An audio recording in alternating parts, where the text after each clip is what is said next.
Mi teléfono no paraba de vibrar. Después de 3 meses de completo silencio de radio por parte de mi familia, de repente mi madre y mi hermana estaban inundando mi buzón de voz con llamadas y mensajes de texto de emergencia sobre cómo realmente necesitaban hablar. Miré el correo electrónico de confirmación de la lotería en la pantalla de mi portátil. $50 millones, ganador verificado, fondos pendientes de transferencia.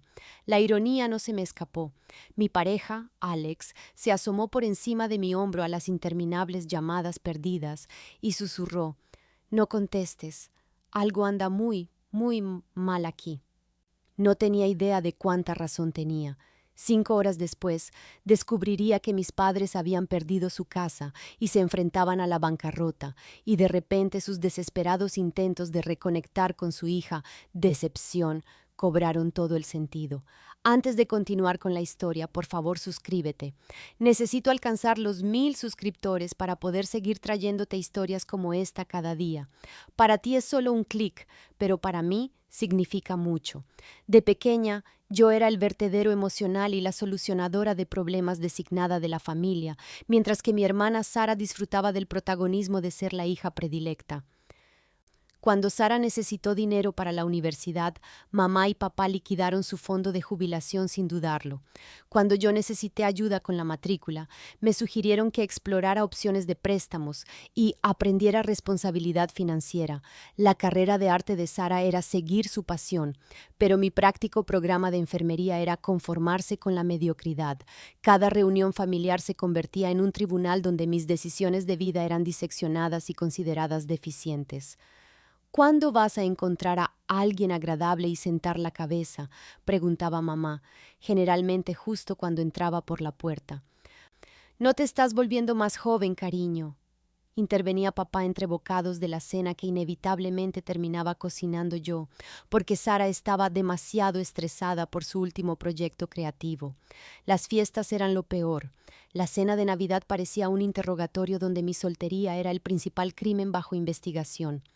«Tu prima Jessica acaba de tener su segundo bebé», anunciaba mamá, lanzándome miradas acusadoras por encima del pavo. «Qué bendición ver a los jóvenes formar familias». Sara asentía con simpatía mientras le enviaba mensajes de texto a su último novio, logrando parecer a la vez comprensiva y superior. Me convertí en la terapeuta familiar por defecto, atendiendo llamadas nocturnas sobre el estrés laboral de papá, la ansiedad por la salud de mamá y los dramas de pareja de Sara. Cuando a Sara se le atrasaba el alquiler, yo recibía la llamada llorosa sobre que la familia ayuda a la familia. Cuando mamá necesitaba que alguien la llevara a sus citas, ¿adivina quién despejaba su agenda? Pero si sugería que quizás Sara podría contribuir al regalo de cumpleaños de mamá en lugar de esperar que yo cubriera todo el costo, de repente me volvía difícil y hacía que todo girara en torno al dinero. Había aprendido a morderme la lengua, mantener la paz y firmar los cheques. Ser la confiable significaba ser invisible a menos que necesitaran algo. Me decía a mí misma que eso era lo que significaba la familia: sacrificio, comprensión, poner a los demás primero. No tenía idea de lo retorcida que se había vuelto esa definición hasta que Alex comenzó a señalar patrones a los que yo había estado ciega durante 32 años. Pero esa revelación aún estaba a meses de distancia de este momento, cuando genuinamente creía que ser la decepción de la familia era simplemente el precio de ser diferente. Las misiones de rescate financiero comenzaron siendo pequeñas, pero se intensificaron rápidamente a lo largo de los años. Estuvo la reparación de emergencia del coche de Sara, que me costó $2000, dinero que había estado ahorrando para unas vacaciones que nunca sucedieron. 6 meses después, publicó fotos en Instagram de su fin de semana en Napa con amigos, pero de alguna manera no podía devolverme el dinero porque estaba entre trabajos. Cuando el negocio de papá pasó por una mala racha, cubrí silenciosamente el pago de su hipoteca durante 3 meses, vaciando mi cuenta de ahorros y llegando al límite de mi tarjeta de crédito. Mamá prometió que me lo devolverían tan pronto como las cosas mejoraran, pero cuando el negocio de papá se recuperó, lo celebraron con una renovación de la cocina en lugar de saldar nuestra deuda. Me convertí también en el servicio de conserjería no oficial de la familia. Llevaba a mamá a las citas médicas porque Sara era demasiado emocional para soportar los hospitales. Cuidaba su casa durante 2 semanas cuando fueron a la graduación de Sara, porque confiamos en ti con nuestro hogar. Y de alguna manera siempre me tocaba ser la anfitriona voluntaria de los preparativos festivos en mi diminuto apartamento porque el de Sara era demasiado pequeño y su casa era demasiado estresante para limpiar. Mi vida amorosa se convirtió en una víctima de este ciclo interminable. Cancelaba citas por emergencias familiares, llegaba agotada de lidiar con su última crisis o simplemente no podía permitirme una cena fuera después de cubrir los gastos de otra persona. Cuando intentaba explicar a posibles parejas por qué siempre estaba sin dinero y estresada, sonaba a excusas. Tu familia parece muy exigente, dijo un chico después de que tuve que irme temprano de nuestra tercera cita porque Sara necesitaba apoyo emocional tras una ruptura. No se equivocaba, pero escucharlo de un extraño me dolió. Otra relación terminó cuando tuve que cancelar una escapada de fin de semana porque papá necesitaba ayuda para mover muebles y no tenía el dinero para reprogramarla ya que acababa de prestarle a mamá $800 para un tratamiento dental. Empecé a hacer las paces con estar soltera porque parecía más fácil que intentar explicar por qué las necesidades de mi familia siempre eran lo primero. La ironía era que mi soltería se convirtió en su crítica favorita, mientras que sus constantes demandas hacían casi imposible construir una relación. Estaba atrapada en una trampa perfecta, demasiado agotada y sin dinero para tener citas con éxito, luego avergonzada por estar sola, lo que me hacía desear aún más su aprobación, lo que me mantenía en el ciclo de decir que sí a todo.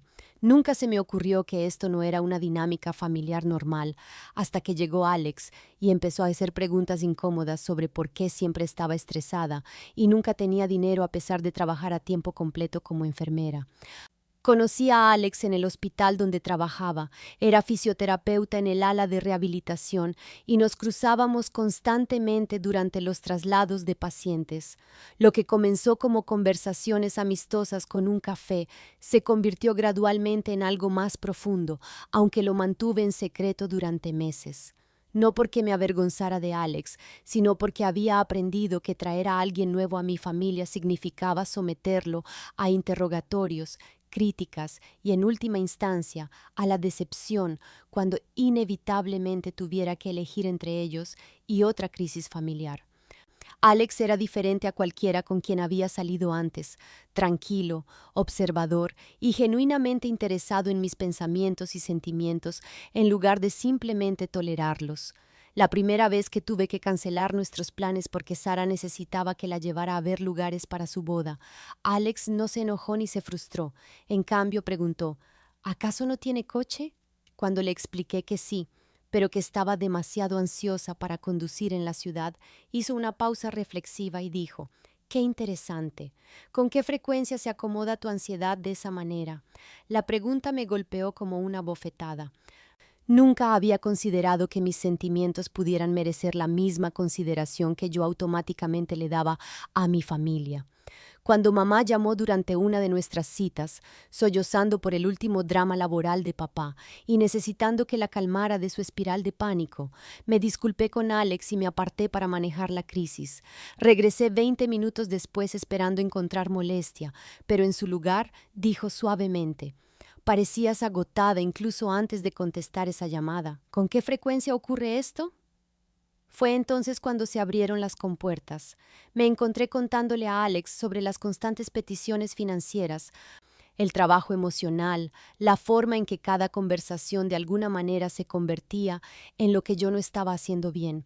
En lugar de ofrecer soluciones o decirme que simplemente lo aguantara, Alex escuchó y luego dijo algo que lo cambió todo. «Parece que te tratan más como a una empleada que como a una hija». Por primera vez en mi vida, alguien validó lo que yo había estado sintiendo pero no podía articular. Alex no intentó arreglar a mi familia ni convencerme de cortar lazos por completo. Simplemente me ayudó a ver los patrones con claridad. ¿Te das cuenta de que me has pedido disculpas 3 veces esta noche por cosas que no son tu culpa?, señaló después de otra velada interrumpida. ¿Cuándo fue la última vez que alguno de ellos se disculpó contigo por interrumpir tus planes? No pude recordar ni una sola vez. Alex se convirtió en mi ancla ante la realidad, la persona que suavemente señalaba que las familias sanas no operan a base de culpa, manipulación y sacrificio unilateral. Tener a alguien en mi rincón que realmente me viera como una persona digna de protección en lugar de un recurso que administrar fue revolucionario. Después de 6 meses de salir, finalmente reuní el coraje para llevar a Alex a la cena del domingo en casa de mis padres. Lo había preparado para el interrogatorio habitual, pero lo que sucedió fue de alguna manera peor. Fueron educadamente indiferentes, tratándolo como un inconveniente temporal que tenían que soportar. Mamá le ofreció la silla inestable en la esquina de la mesa, sin siquiera preguntarle su nombre primero, mientras que papá apenas levantó la vista de su teléfono para reconocer la presentación. «Y bien, Alex, ¿a qué te dedicas?», preguntó mamá con el mismo tono que usaría para interrogar a un vendedor puerta a puerta. Cuando él explicó su trabajo como fisioterapeuta, ella sintió vagamente y dijo: «Oh, qué bien», antes de girarse inmediatamente para preguntarme si había recogido su receta como le había pedido. Las indirectas sutiles comenzaron casi de inmediato. «Alex parece muy práctico», observó mamá mientras poníamos la mesa, haciendo que sonara como un defecto de carácter. Cuando Alex elogió la casa, papá se lanzó a un monólogo sobre el valor de las propiedades y las inversiones inteligentes, dejando claro que Alex no podría permitirse nada en su vecindario. Saras llegó elegantemente tarde, irrumpiendo por la puerta con su habitual estilo dramático, y de repente toda la energía cambió. «¡Tengo noticias!», anunció, prácticamente vibrando de emoción mientras extendía su mano izquierda. El anillo de compromiso era enorme, fácilmente de 3 quilates, y mamá literalmente se quedó boquiabierta mientras papá se levantó de un salto para abrazarla. «Brad me lo propuso anoche en el club de campo», chilló Sara, y de repente era como si Alex y yo fuéramos parte del mobiliario. Durante la siguiente hora, la conversación giró por completo en torno a los planes de la boda, las opciones de lugares y lo orgullosos que estaban de Sara por encontrar a un hombre tan maravilloso. Aparentemente, Brad era un ejecutivo financiero que ya le había comprado un apartamento a Sara y estaba hablando de formar una familia de inmediato. «Finalmente, vamos a tener la boda que siempre hemos soñado», dijo mamá, con lágrimas en los ojos. «Sara ha encontrado a alguien que realmente puede cuidar de ella».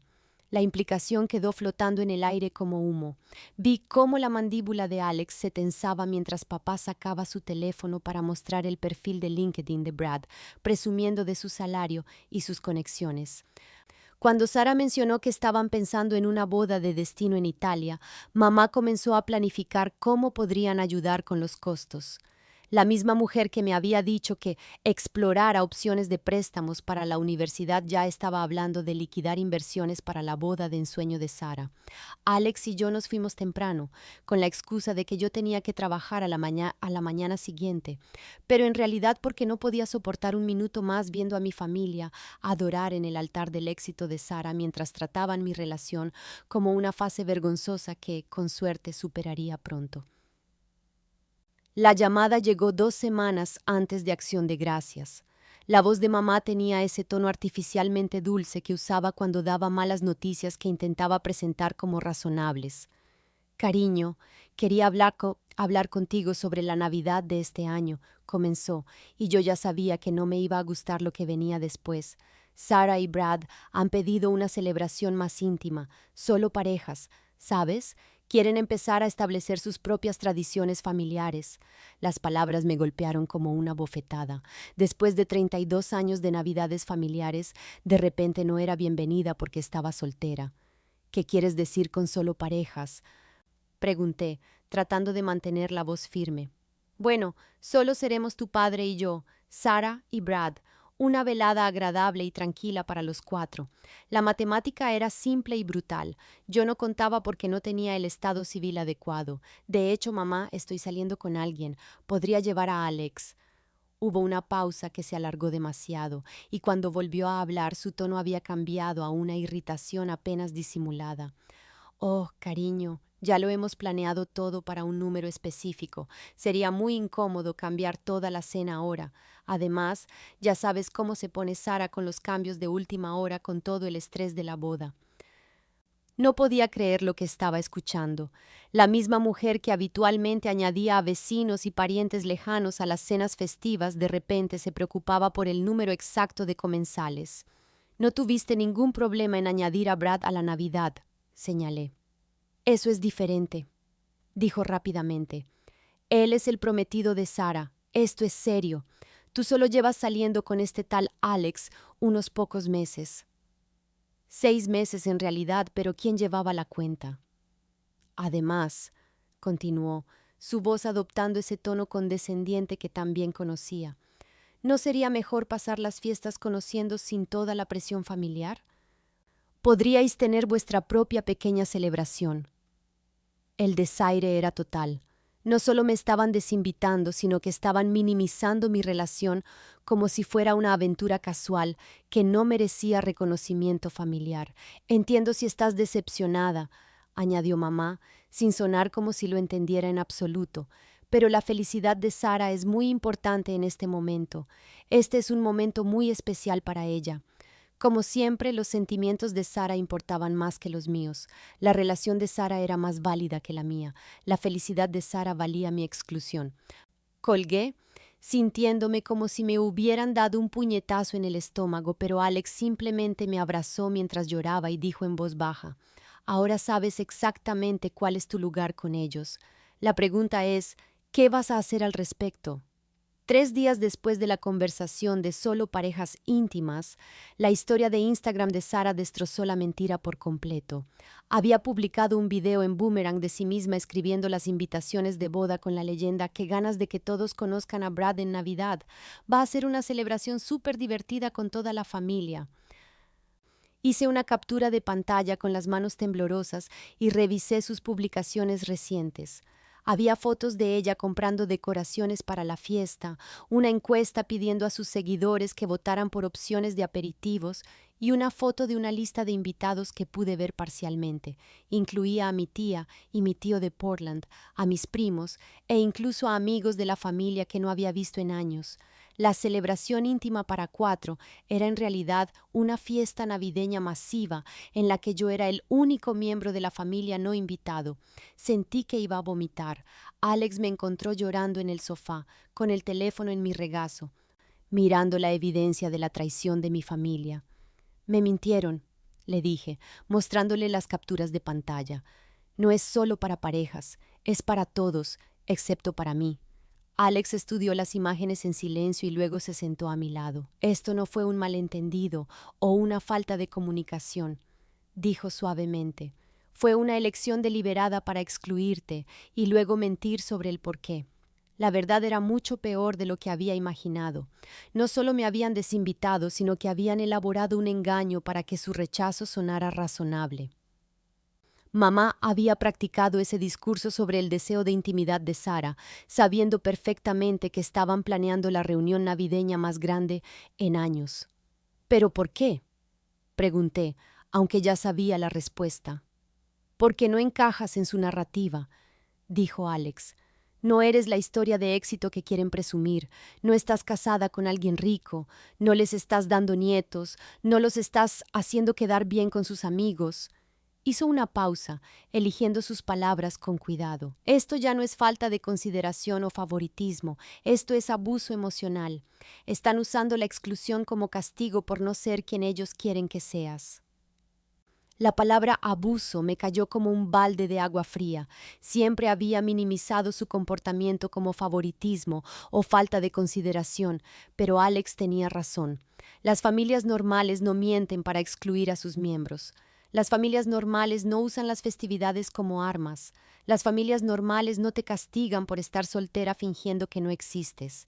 «Sabían que esto te haría daño», continuó Alex, «y decidieron que tu dolor valía la pena para evitar la vergüenza de tener a su hija soltera en su fiesta». Por primera vez, vi el trato de mi familia hacia mí con claridad, no como amor con condiciones, sino como manipulación con consecuencias.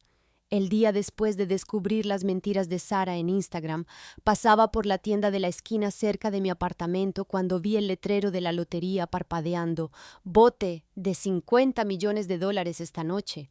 Normalmente habría puesto los ojos en blanco ante la irresponsabilidad financiera de jugar cuando apenas podía pagar la compra después de cubrir el último gasto de emergencia de mamá. Pero algo en ese momento, la traición aún fresca, la humillación de ser el secreto familiar del que se avergonzaban, me hizo entrar y poner $5 sobre el mostrador. Una selección rápida para el sorteo de esta noche, le dije al empleado sintiéndome estúpidamente rebelde. Era lo más impráctico que había hecho en años y se sintió increíble. Cuando llegué a casa, Alex levantó una ceja al ver el boleto de lotería que había pegado en nuestro refrigerador con un imán de plátano. ¿Planeando nuestra huida de la realidad?, preguntó con una sonrisa. Solo mi pequeño acto de rebelión contra ser la responsable, dije, pero luego empezamos a hablar de ello de verdad. ¿Qué haríamos con $50 millones? Alex dijo que dejaría su trabajo y abriría un centro de rehabilitación para personas que no pueden permitirse la fisioterapia. Me sorprendí a mí misma al decir que desaparecería por un tiempo. Tal vez viajaría a Europa como siempre quise, pero nunca pude, porque alguien siempre necesitaba mi dinero más que yo mis sueños. ¿Se lo dirías a tu familia?, preguntó Alex, y la pregunta me golpeó más fuerte de lo que esperaba. Hace 6 meses, la respuesta habría sido automática. Por supuesto que se lo diría, por supuesto que compartiría, por supuesto que resolvería todos sus problemas, porque eso es lo que hace la familia. Pero sentada allí después de ser deliberadamente excluida de la Navidad, después de años de ser su cajero automático y su sistema de apoyo emocional, sin recibir nada más que críticas a cambio, no estaba segura. Probablemente les daría algo de dinero, dije lentamente, pero creo que les haría trabajar por ello. No más cheques en blanco para arreglar problemas que ellos crearon. Alex asintió pensativamente. $50 millones ciertamente cambiarían la dinámica de poder. Nos reímos de ello tratándolo como la fantasía que obviamente era.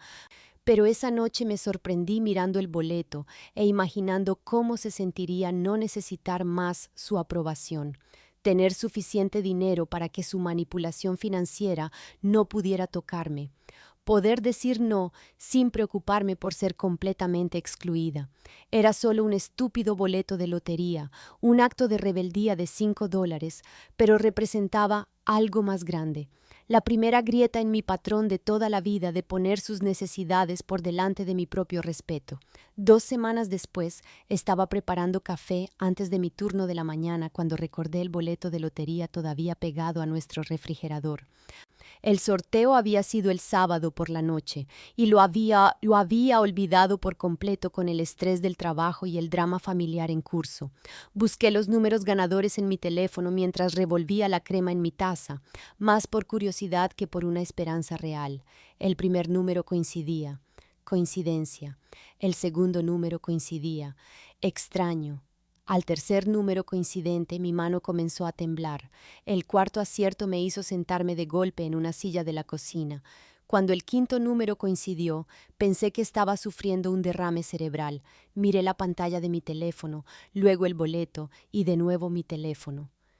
Los 5 números más, el Powerball, $50 millones. Esto tenía que ser un error. Borré mi navegador y busqué de nuevo. Los mismos números. Descargué la aplicación oficial de la lotería y lo comprobé allí. Los mismos números. Llamé a la línea directa de la lotería y escuché la grabación automática confirmar los números ganadores mientras sostenía el boleto a la luz, como si eso fuera a cambiar de alguna manera lo que estaba impreso en él. ¡Alex!, grité, y él vino corriendo desde el dormitorio pensando que alguien se estaba muriendo. En cierto modo, alguien lo estaba. La antigua yo, la yo sin dinero, la yo que tenía que elegir entre la aprobación familiar y el respeto propio porque no podía permitirme perder su red de seguridad financiera. Creo que he ganado la lotería, susurré, levantando el boleto con manos temblorosas. Alex me miró como si hubiera perdido la cabeza hasta que le mostré los números. Pasamos la siguiente hora verificándolo por todos los canales posibles, llamando a la oficina de la lotería, investigando qué sucede a continuación, leyendo sobre impuestos e implicaciones legales. Era real. Después de impuestos me llevaría a casa unos 30 millones de dólares, dinero que cambia la vida. No podemos decírselo a nadie, dije de repente, dándome cuenta de la realidad.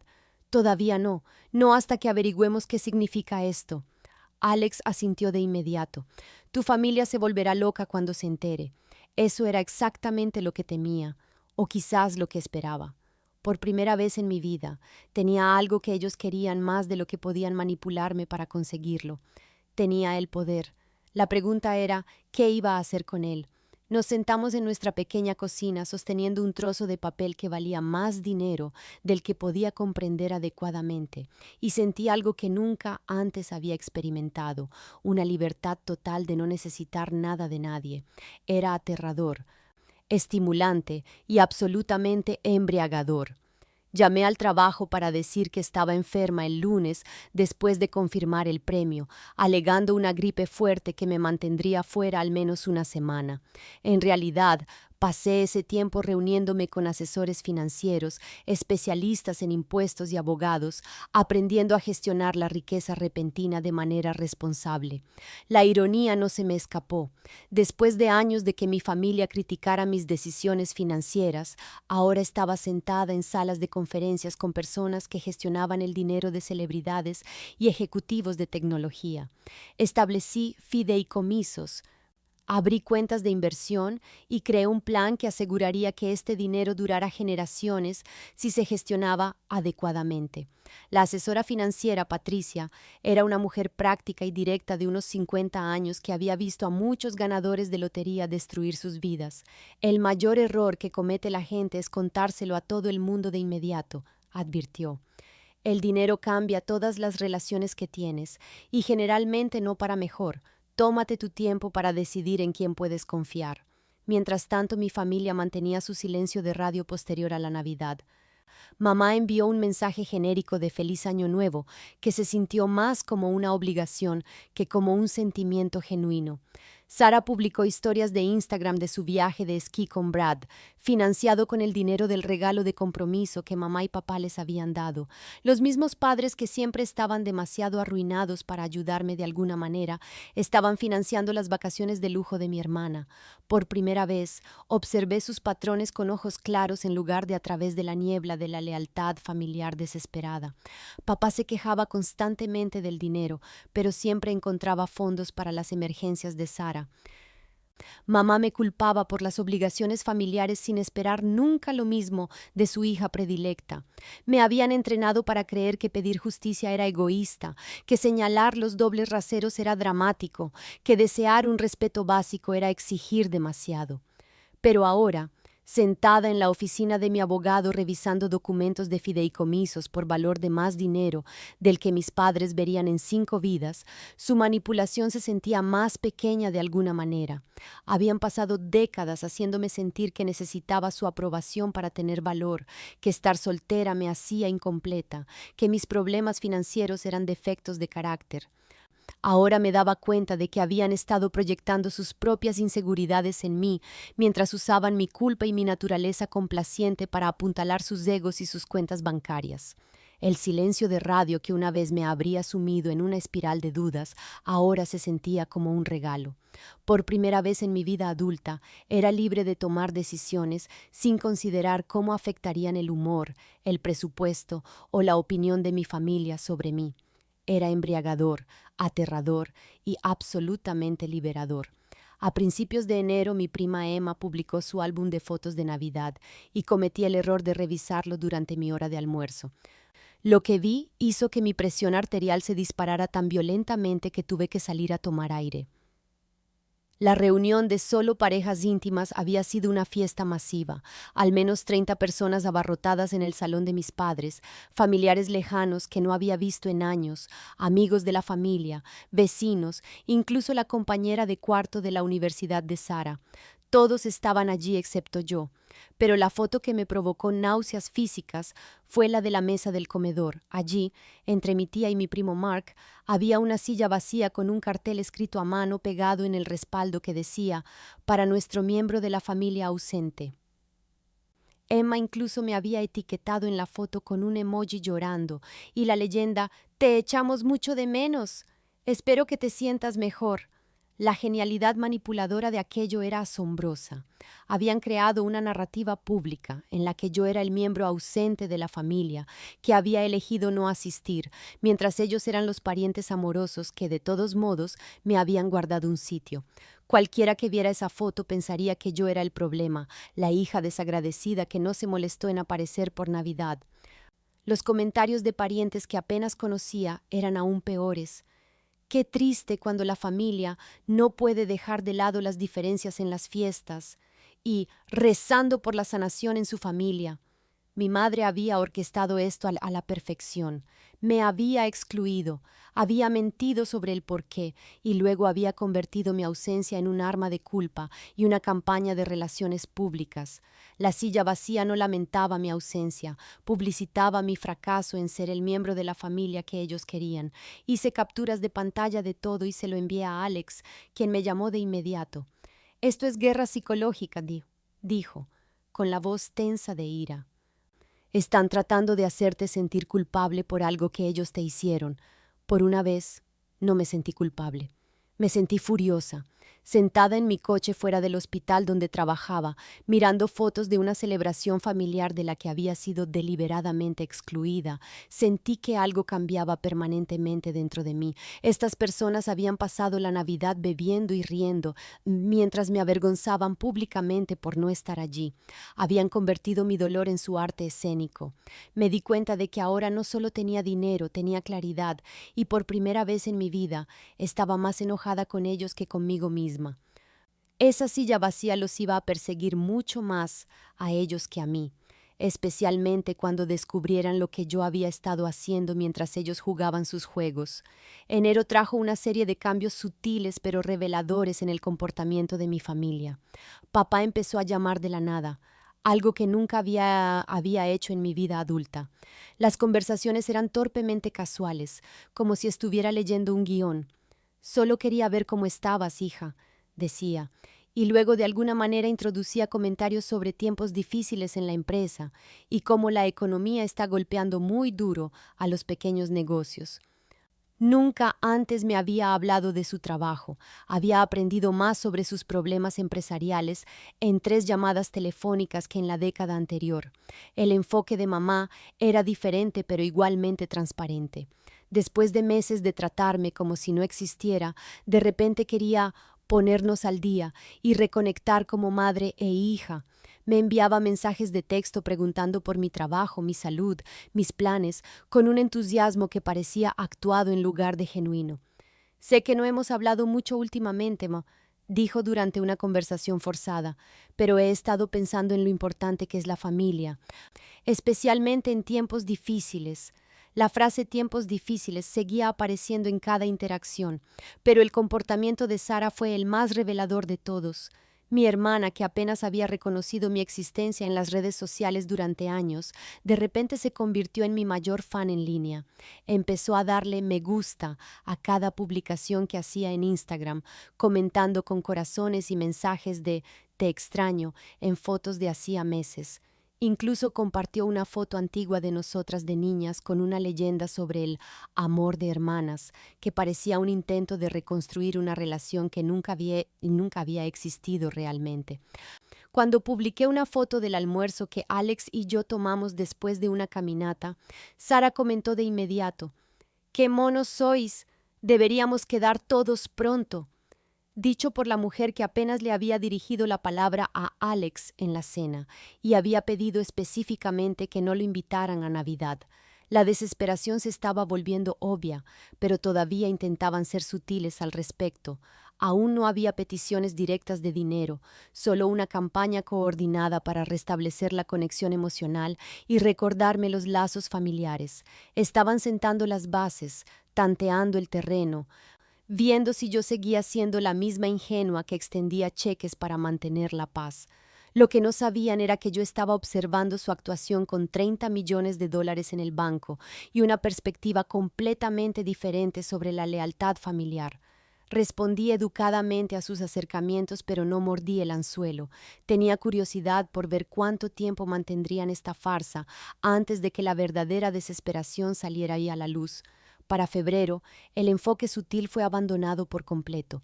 Mamá comenzó a llamar con emergencias cada vez más dramáticas que parecían requerir una intervención financiera inmediata.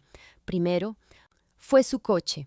La transmisión había fallado de repente y necesitaban $3,000 para las reparaciones porque la situación laboral de papá era demasiado inestable para financiarlo. Cuando sugerí que buscaran en lotes de coches de segunda mano en lugar de reparaciones costosas, se puso a la defensiva y comenzó a llorar sobre cómo todos los demás tienen una familia con la que pueden contar. 2 semanas después, Sara necesitaba ayuda con los depósitos para el lugar de la boda porque la empresa de Brad estaba pasando por una reestructuración y su bono se había retrasado. «Son solo 15,000», suplicó mamá. «Y sabes que Sara ha soñado con esta boda toda su vida. No podemos defraudarla ahora». El descaro era impresionante. Pedirme que financiara la boda de la que me habían excluido de celebrar. Cuando no acepté de inmediato, Sara comenzó a enviarme mensajes de texto directamente, algo que nunca había hecho antes. «Sé que no hemos estado tan unidas últimamente», decía su mensaje, «pero realmente espero que puedas ayudarme a hacer realidad la boda de mis sueños. ¿Sabes cuánto significa la familia para mí? La misma familia que literalmente había puesto una silla vacía en mi lugar en Navidad». La situación laboral temporal de papá se convirtió en la siguiente crisis, requiriendo un préstamo puente de $20,000 para mantener el negocio a flote hasta que las cosas mejoraran. La voz de mamá se volvía más tensa con cada llamada, la dulzura artificial reemplazada por un pánico apenas controlado. «No sé a quién más recurrir», dijo, y por primera vez le creí. Claramente estaban en serios problemas financieros, lo que explicaba el repentino interés en reconstruir nuestra relación.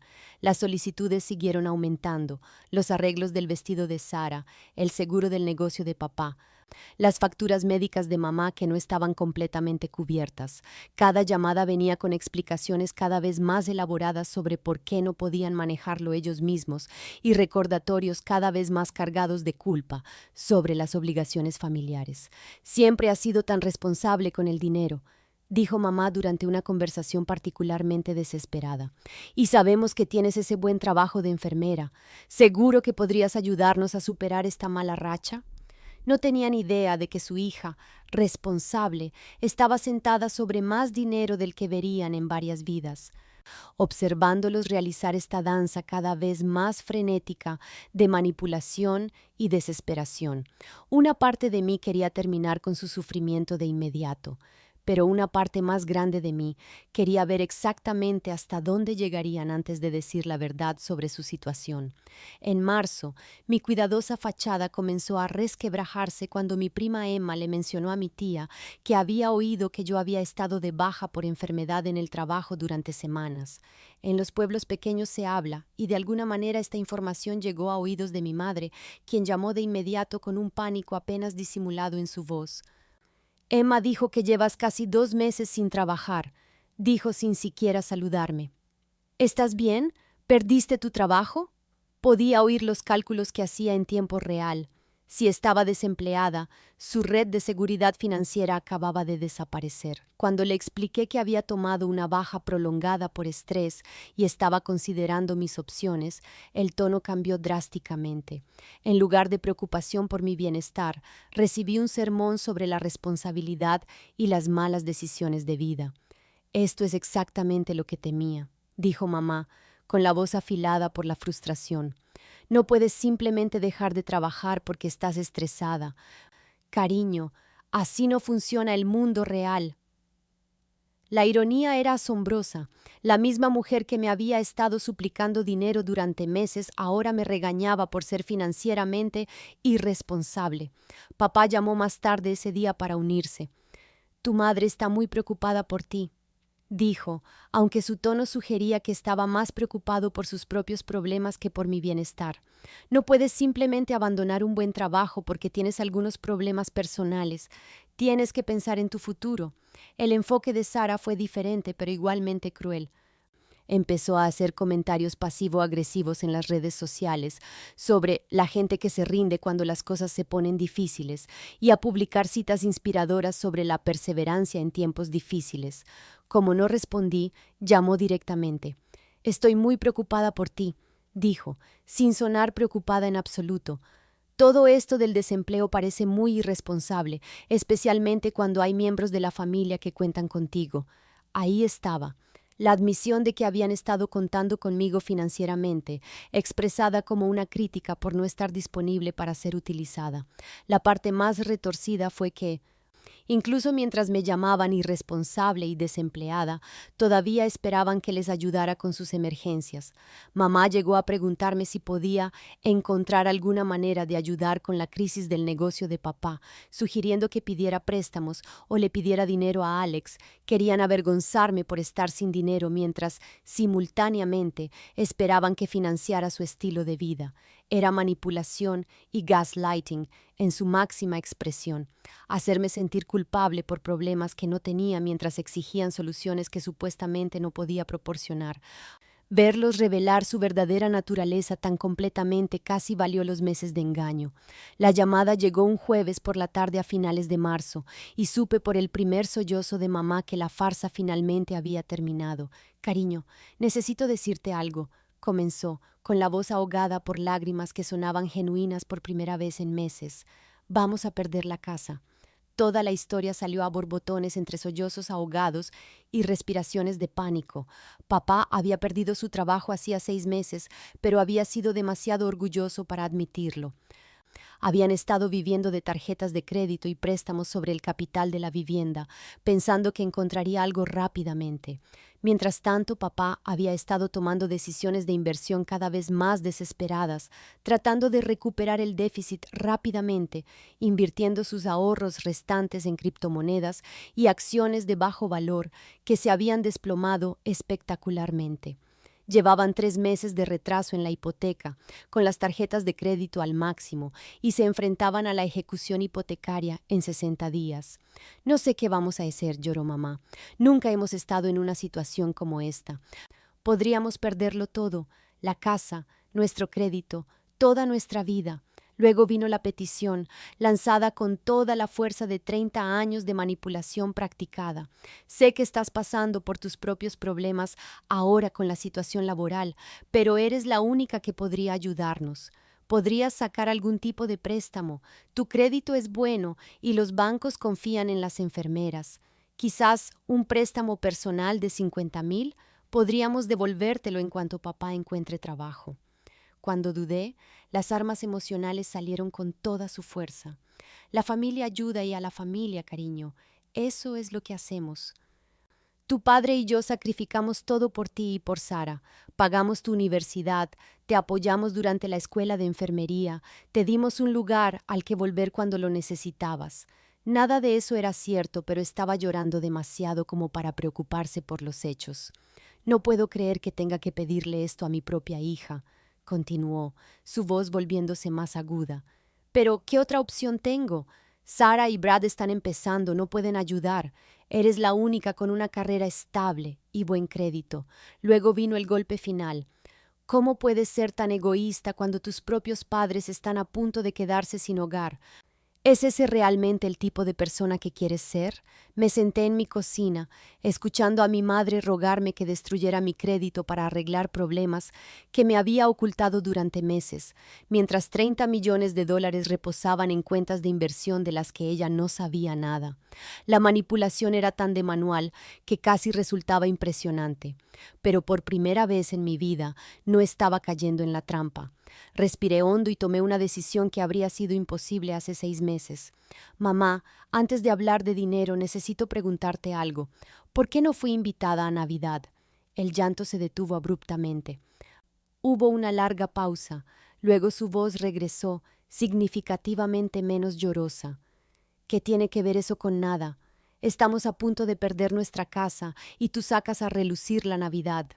Lo saco a relucir porque quiero entender algo, dije con calma. Me dijiste que era solo para parejas, pero vi las fotos de Emma. Había 30 personas allí, todos excepto yo. Eso fue diferente, tartamudeó. Sara necesitaba apoyo durante su compromiso y pensamos que sería menos estresante. Me mentiste, la interrumpí. Me dijiste que era íntimo cuando habías planeado una fiesta enorme. Me excluiste específicamente y luego pusiste una silla vacía con un cartel para hacerme quedar como la mala. El tono de mamá cambió a indignado. Estás siendo increíblemente dramática con esto. Fue solo una fiesta y francamente tu actitud últimamente ha sido muy difícil. Sara y Brad querían celebrar su compromiso sin ninguna negatividad. ¿Así que mi presencia habría sido negatividad?, pregunté. ¿Qué hay de todos los años en que criticaste mi soltería? ¿Qué hay del doble rasero donde Sara recibe ayuda financiera para todo mientras yo recibo sermones sobre la responsabilidad? No puedo creer que estés haciendo que esto se trate de ti cuando tu padre y yo nos enfrentamos a quedarnos sin hogar, espetó mamá con la voz afilada por la ira. Esto es exactamente de lo que estoy hablando. Siempre retuerces todo para que se trate de tus sentimientos en lugar de pensar en lo que la familia necesita. El gaslighting era tan fluido, tan practicado. En un solo aliento había descartado años de trato desigual como si fuera mi imaginación y había reformulado mis preguntas legítimas como un drama egoísta. Te lo dimos todo, continuó, su voz elevándose. Te criamos, te alimentamos, te amamos, y así es como nos lo pagas. ¿Sacando a relucir rencores insignificantes cuando estamos desesperados por ayuda? Rencores insignificantes, repetí en voz baja. Así es como llamas a ser excluida de las celebraciones familiares y tratada como una decepción durante 30 años. Estás siendo ridícula, dijo firmemente. Familia significa estar ahí cuando la gente te necesita, no llevar la cuenta de ofensas imaginarias. ¿Vas a ayudarnos o no? Fue una manipulación magistral, minimizar mis preocupaciones legítimas mientras posicionaba cualquier negativa a ayudar como una traición. Pero yo no era la misma persona que se habría derrumbado bajo esta presión hace 6 meses. No voy a sacar ningún préstamo, mamá, dije en voz baja, mi voz más firme que nunca durante una de estas conversaciones. No voy a poner en riesgo mi futuro financiero para arreglar problemas que ustedes crearon y me ocultaron durante meses. Egoísta comenzó ella, pero la interrumpí. De hecho, mamá, hay algo que probablemente debería mencionar. Gané la lotería hace 2 meses. $50 millones. El silencio se prolongó tanto que pensé que se había cortado la llamada. Cuando mamá finalmente habló, su voz era apenas un susurro. ¿Qué has dicho? Gané la lotería, la noche después de que me desinvitaras de Navidad, de hecho. Alex y yo hemos estado reuniéndonos con asesores financieros y abogados, organizándolo todo correctamente. Otra larga pausa y luego una explosión. ¿$50 millones? Su voz se quebró por el volumen. ¿Has tenido $50 millones todo este tiempo? Mientras te hemos estado suplicando ayuda, mientras estamos perdiendo nuestra casa. Lo he tenido durante unas 10 semanas, corregí con calma. Y sí, te he visto suplicarme ayuda mientras proceso lo que nuestra relación significa realmente. No puedo creer esto, dijo, su voz pasando rápidamente del shock a la furia. Nos has estado mintiendo, has estado fingiendo estar sin dinero mientras nos enfrentamos a la bancarrota. No he estado fingiendo nada, dije. Ustedes asumieron que estaba sin dinero cuando oyeron que me tomé un tiempo libre del trabajo. Nunca lo confirmé ni lo negué. Papá debió de arrebatarle el teléfono porque de repente su voz gritaba en mi oído. $30 millones y has estado viéndonos sufrir. ¿Qué clase de hija eres?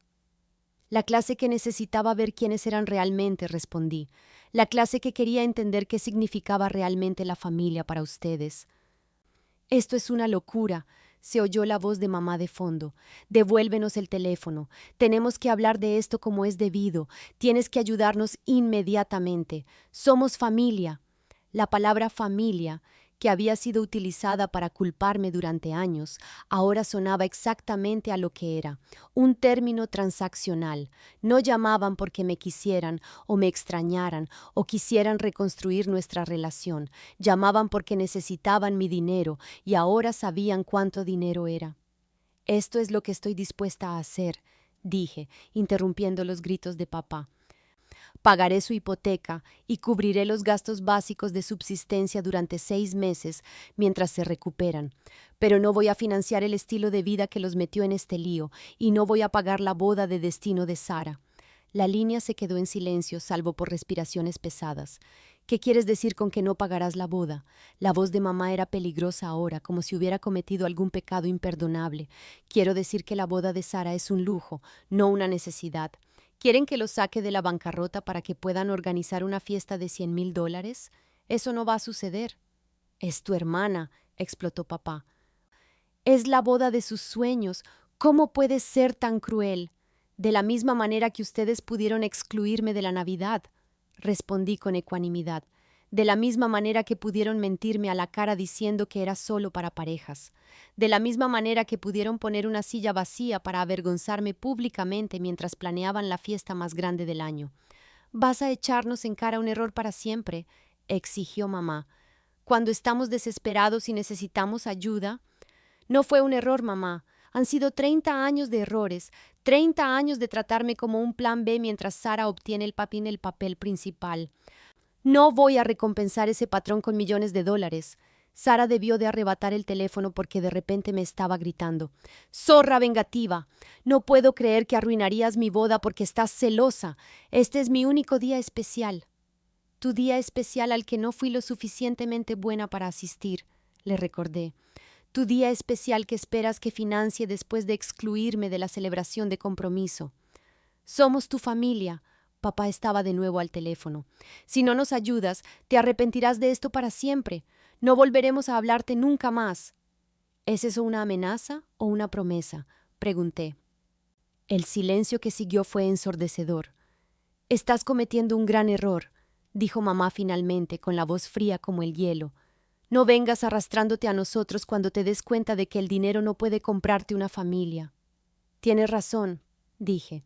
El dinero no puede comprarme una familia, pero puede mostrarme quién es mi verdadera familia, y aparentemente no son ustedes. Te arrepentirás, siseó Sara. Cuando seas vieja y estés sola sin nadie que te quiera, recordarás este momento y desearás haber hecho lo correcto.